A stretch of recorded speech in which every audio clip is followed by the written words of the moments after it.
So in this session, we'll be working with the naming and using the variables, right? So now Python have some rules and guidelines that you have to follow.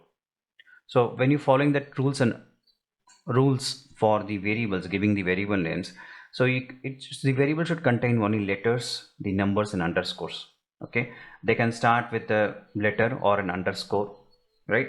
But they cannot start with a number. So what does it mean actually? So it can start with an underscore. If I put underscore n, so this can start with the underscore, but it should not start with a number. If I say 6 underscore, say put in variable name, say call m, so it should not start with m, right? So this is very important.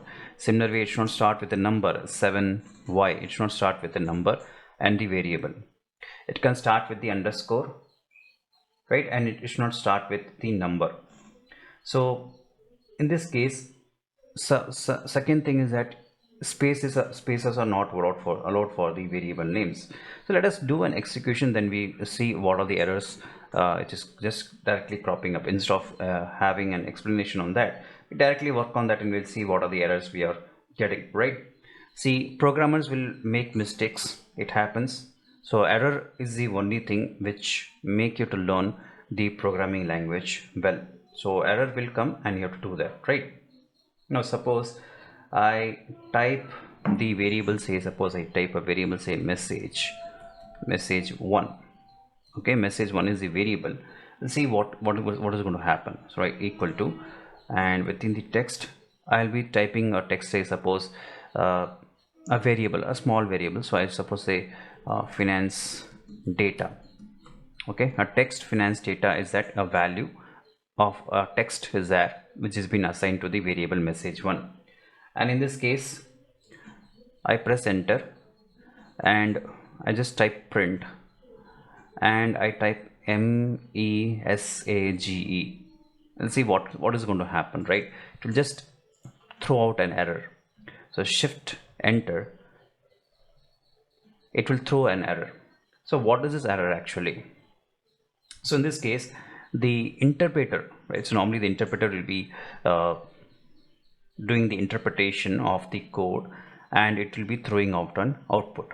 So in this case, you find that what is the problem over here? See, the interpreter tracebacks the program, okay, and says that the program was not successfully been done. Successfully, the program was not run properly, right? And it is throw back the error.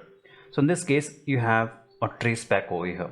So it is like a record where the interpreter has ran into trouble for trying to execute your code, right? So this interpreter really had a problem with your code. It can't able to interpret what the code does mean, right? So you find the traceback most recent call exist, right? In this case, it says that input in line number 4, right, or cell number 4 in cell line to write message 1 is equal to finance data, the variable is assigned, and in this case it directly points out an indicator that where the error is there. So in this case it says that the variable message 1 is not found, or it is not been not defined. I have not defined the variable. So the output 1 reports that an error occurs in line 2, right? And the interpreter allows us to find the error very quickly and spot the error where the error exists. So this is for only one command we are working on. Think about hundreds and thousands of commands where it is really difficult to find where the error is there, right? So in this case, it says that there is a name error. The message 1 is not identified, right? So in this case, we can rectify it by putting it print, open the bracket, right, and just type message 1. In this case, the variable has been defined and it will just execute the code. So shift plus enter. So in this case, you find the variable message 1 within which text data value has been saved into the variable, and it will just throw out the output of finance data, right?